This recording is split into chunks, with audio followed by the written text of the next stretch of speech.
मानव सभ्यता की सबसे गहरी भूल यह नहीं रही कि हमने वस्तुओं का निर्माण किया, बल्कि यह कि हमने अपने अस्तित्व को उन्हीं वस्तुओं में विलीन कर दिया।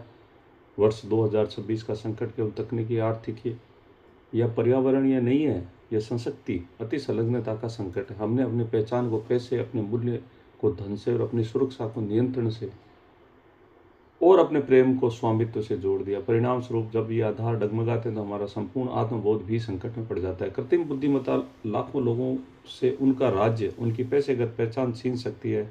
जलवायु परिवर्तन तटीय नगरों में सुख छीन रहा है। समय और वृद्धावस्था अंततः हर किसी से शरीर का बल और सौंदर्य तो ले लेते। ऐसे प्रश्न उठता है कि क्या शेष रहता है? उत्तर नकार में छिपा है। जब राज्य, संबंध, सुख, शरीर सब नश्वर है, तो जब जो शेष रहता है वह दृष्टा है, वह साक्षी है, जो इन सब के आगमन और विलय को देखता है।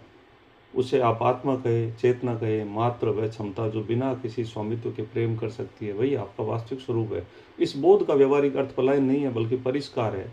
जीवन को पूर्ण रंगों से जिए, पर उसे खुली हथेली में रखें। लोगों से जुड़े, संस्थाएं बनाए, शरीर को साधें, पर यह उपलब्धि के नीचे अदृश्य स्याही से लिख दे, यह भी बदल जाएगा। सच्ची समृद्धि वह है जो हानि के बाद भी शेष रहती है। कौशल, करुणा, सजगता और समत्व, ये गुण जन्मे जन्मांतर तक संचयित होते हैं। अस्थिरता को भय नहीं बल्कि उदारता की सीमा में माने। यदि वह प्रेम अस्थायी है तो आज भी उसे उत्सव रचे, बांटे और दूसरों को भी सहभागी बनाए। विरक्ति का अर्थ उदासीनता नहीं है, बल्कि वह प्रेम है जिसे नियंत्रण का भ्रम नहीं रहता।